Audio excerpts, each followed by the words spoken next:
La voie de la vérité et de la vie avec l'apôtre Joseph. Nous sommes maintenant dans Matthieu chapitre 16, verset 15. Jésus va se retourner vers maintenant ses propres disciples, ses propres apôtres.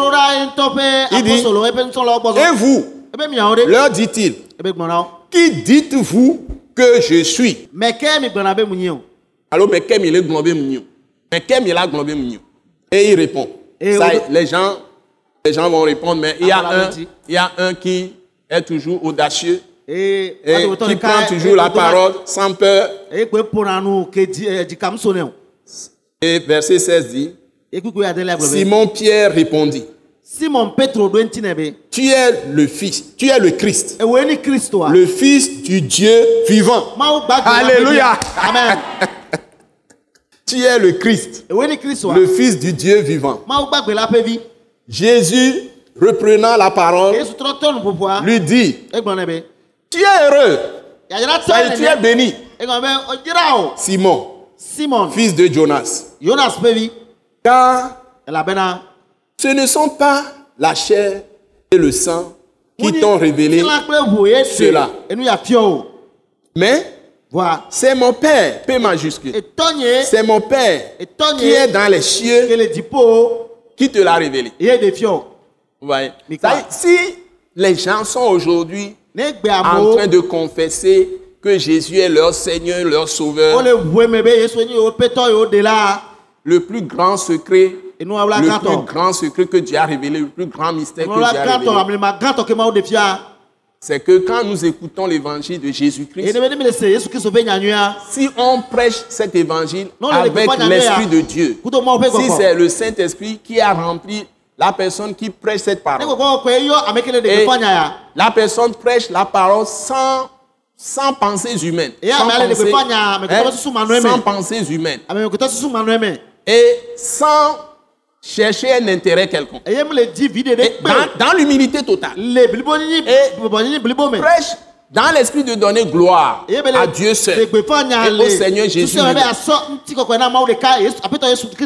Saint-Esprit appuie puissamment cette parole dans les cœurs de ceux qui écoutent.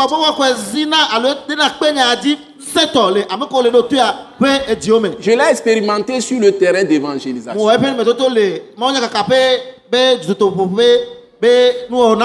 Dans tous les pays où je suis parti, que ce soit dans ma vie professionnelle, que ce soit dans mon voisinage, là où j'habite, que ce soit au milieu de mes amis, que ce soit au milieu de ma famille, à l'étranger, même dans les restaurants où je suis en train de déjeuner ou de dîner, et à la même table, il y avait des Blancs en Amérique ou bien en Europe ou bien en Afrique, partout je suis passé. En quelques minutes, même si je trouve un pilier ou bien un arbre, je suis capable de lui parler de Christ. Donc, dans les rues, dans les quartiers où j'ai habité, je ne vois pas une personne qui va dire que je ne lui ai pas annoncé l'évangile une fois. Quand j'étais dans ces quartiers, les jeunes comme les aînés, les âgés. Donc, ça brûle en moi. Et ce que j'ai constaté, poussé par l'Esprit. D'abord, je prie. Quand le Saint-Esprit me prend un peu de temps que j'ai, je sors pour évangéliser. Mais je prie d'abord. Et dès que je sors, les gens que je rencontre et que je leur annonce que Christ les a tant aimés, qu'il a donné, ou bien Dieu les a tant aimés, Dieu les a tant aimés, c'est mon verset numéro 1, qu'il a donné son Fils unique, afin que, si lui, quelle que soit sa situation actuelle, si lui ou bien elle, quelle que soit sa situation actuelle, peut-être les gens peuvent l'avoir rejeté. Sa famille peut l'avoir rejeté. Les gens peuvent le critiquer ou la critiquer. Mais si aujourd'hui, la personne accepte Christ, tous ses péchés lui sont pardonnés. Dieu va laver cette personne avec le sang de Jésus, lui donnera le Saint-Esprit en même temps. Et toutes les puissances des ténèbres ne peuvent plus rien lui faire. Le diable, les sorciers, les gris, toutes les malédictions seront enlevées de leur vie. Ils vont marcher maintenant en nouveauté de vie. Et Dieu va tout leur faire. Dieu va les bénir. À peine 10 minutes, 15 minutes, j'ai vu que l'Esprit descend dans les gens. Les gens ont le visage transformé. Et des centaines, des milliers milliers se sont donnés. Parfois, je veux partir, les gens me retiennent. Un témoignage que je voulais faire 15 minutes, j'avais des plans. 15 minutes, 20 minutes. La personne commence à poser des questions. Et ça peut m'entraîner à 1h, 1h30 même. Et la personne a soif. Et c'est comme ça que même dans mon salon, quand j'étais locataire, je rassemblais les jeunes, je leur prêchais. Dans toutes les églises, ils sont de nombreux pasteurs, des centaines dans ce pays.